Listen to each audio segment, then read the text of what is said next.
והניסוי הזה, מה? ובניסוי הזה, בואו נראה, אני קורא לשאול הניסוי, שתי כוסות, אני שם קצת מכל אחד, אני צריך 10 גרם, אתם יודעים מה, אני אמדוד בדיוק 10 גרם, ואת זה אני אעשה עם... אני מדדה איתו. איך מודדים משקל? מי יודע? על המאזניים. לא מאזניים. כן מאזניים. אני אמדוד את זה בצורה מאוד מדויקת. אתה רואה עם זה מאזניים. אריה זה מאזניים. אלו מאזניים מאוד מדויקים. אוקיי? המאזניים האלו מאוד מדויקים.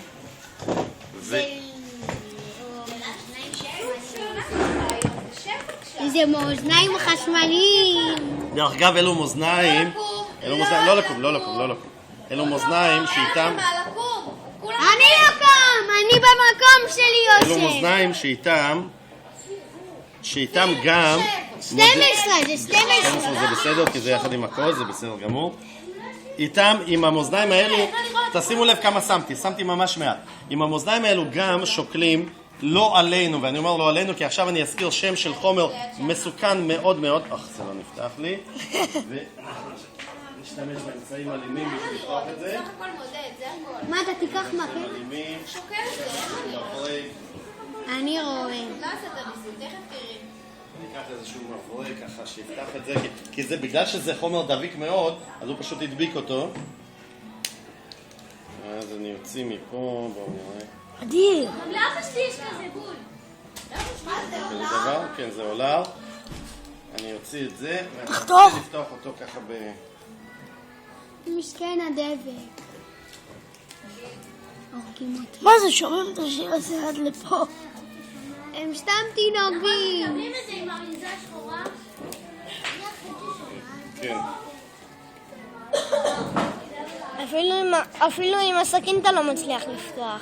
כי הוא נדבק כל כך חזק. תדקור את הדבק, תעשה לו ציק ציק ציק. תשרוף את הדבק. תשרוף את הקופסה ואז תשים את הכל. יכול להיות שסודה קאוסטל באמת הייתה יכולה לעזור פה. אבל אין לך. אוקיי, יש לי, אבל זה תהליך שלוקח זמן.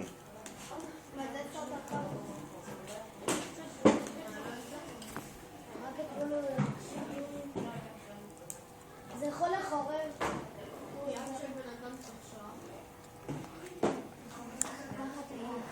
שמעת רונן? אפילו סודה קאוסטית לא תצליח פה.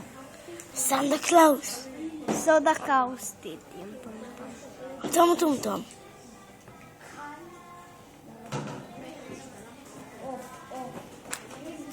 יו, אמרו בשביל יצא זין.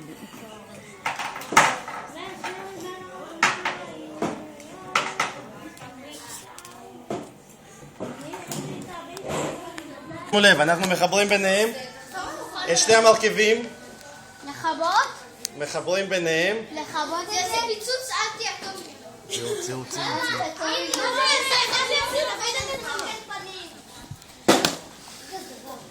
אוקיי? אנחנו מחברים ביניהם והם מתחילים לעשות משהו ביחד. מה הם מתחילים לעשות ביחד?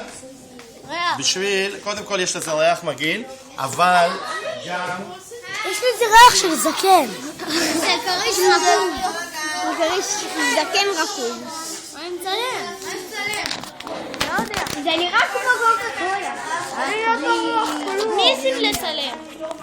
אני גם מצלם. אני אערבב את זה. אני אערבב אותו טוב. זה קולה. נעשה ריח פחות מגעיל. אני אערבב אותו טוב, ואני אתן לו להתחיל להגיב. שני החומרים האלו, אני מזכיר, אנחנו היום מדברים... וואו, די! אנחנו היום מדברים על חומרים מגופם של בעלי חיים. יש לנו פה חומר שהוא בעצם הגיע מגוף של בעלי חיים, שתן. אוקיי? כנראה שאת השתן הזה ייצרו אותו במפעל, אבל זה בדיוק אותו שתן שיש בגוף של בעלי חיים, אבל זה לא סתם שתן, זה שתן שהתחבר ועשה שרשרת ארוכה. אפשר לקרוא לזה שתן ארוך או רב שתן, כמו שיש לנו רב סוכר. אפשר לקרוא לזה רב שתן. רב שתן, אבל ניתן לו להתחיל להגיב, הוא קצת מתחמם, הוא קצת מתחיל להתחמם, ובנוסף, קצת, אז בקושי מרגישים אותו, אבל בנוסף לזה שהוא מתחמם, הוא גם מתחיל לייצר בועות והוא מתקשה. בדיוק כמו הקרמל, הוא מתחיל להתקשות. יש לו גם אותו צבע. מתחיל להתקשות. יש לו גם... עוד שנייה נוכל, אחרי שנסיים את זה. אז שימו לב מה קורה. מי הראשון שמזהה מה קורה לו? כן. תוסס! הוא גדל.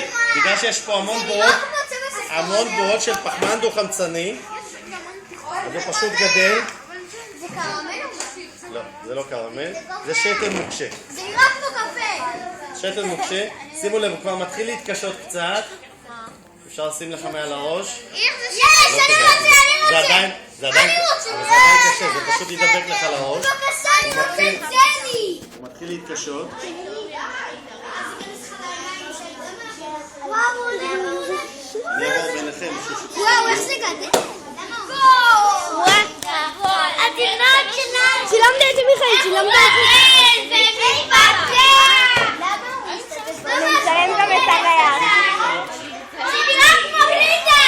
זה מה? זה פחד!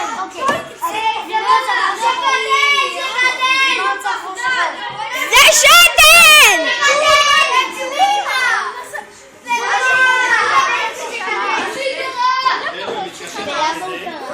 זה גלידה רעה! גלידה רעה! אפשר ללקלק את זה? הליבה שלו. גדל ומתקשה. אם אתה רוצה לטקסט! מלא. אם אתה רוצה זה בעצם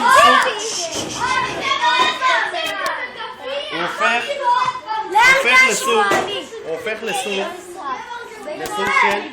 לסוג של חבר'ה, חברים.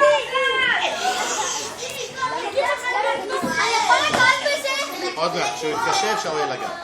אוקיי, עכשיו הוא כבר בשלב שהוא כבר כמעט שהוא לא נוזלי, כמעט, עדיין קצת נוזלי, כמעט שלא. ניתן לו להתקשות עוד קצת ובזמן הזה נוכל...